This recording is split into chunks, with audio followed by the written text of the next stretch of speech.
I am a teacher of Superior Modern School and ICRA Academy, and I delivering my lecture of physics of class 10, unit number 10, which is simple harmonic motion.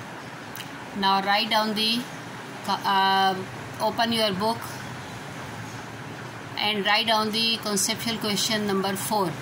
हम exercise कर रहे हैं इसकी, ठीक है। कल तक हमने 3 क्वेश्चन किए थे, आज क्वेश्चन नंबर 4 हम कर रहे हैं। Look at your book, this is your book, page number 25.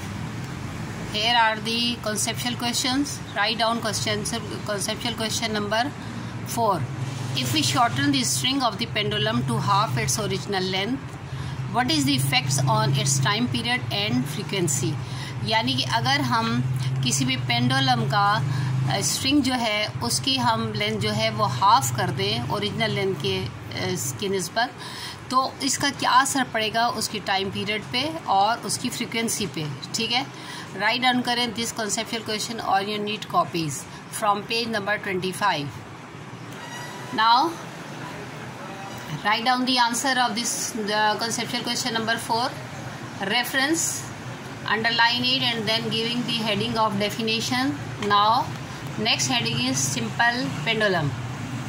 A simple pendulum consists of a small and heavy metallic spherical ball which is suspended by a light inextensible string from a fixed support. ठीक है, क्या है कि एक simple pendulum क्या होता है कि वो एक स्मॉल और हैवी मेटल का बॉल होता है, गोल, ठीक है, spherical, round, which is suspended bye, जो कि किसके साथ लटका हुआ होता है, light and in extensible string, एक स्ट्रिंग होता है या कोई आप कह लें रोप होती है या तार होता है, उसके ज़रिए लगा होता है जिसमें कि लचक नहीं होती, ठीक है।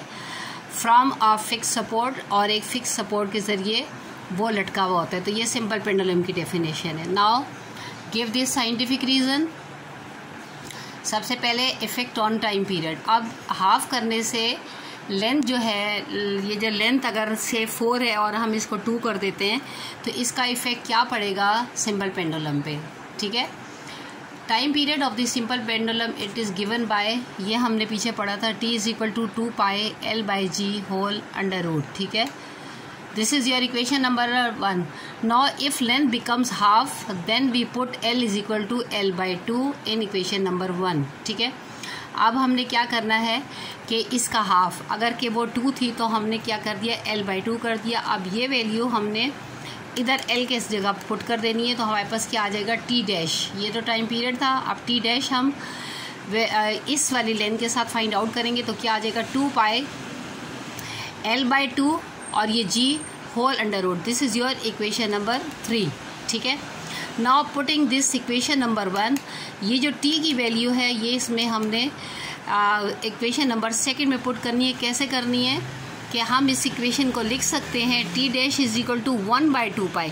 हमने 2 पाई बाहर निकाल लिया, 2 पाई L/G जो है अंदर रह गया. अब ये पूरी वैल्यू किसके बराबर है हमारे पास, ये देखें, T के बराबर, 2 पाई L/G, ठीक है।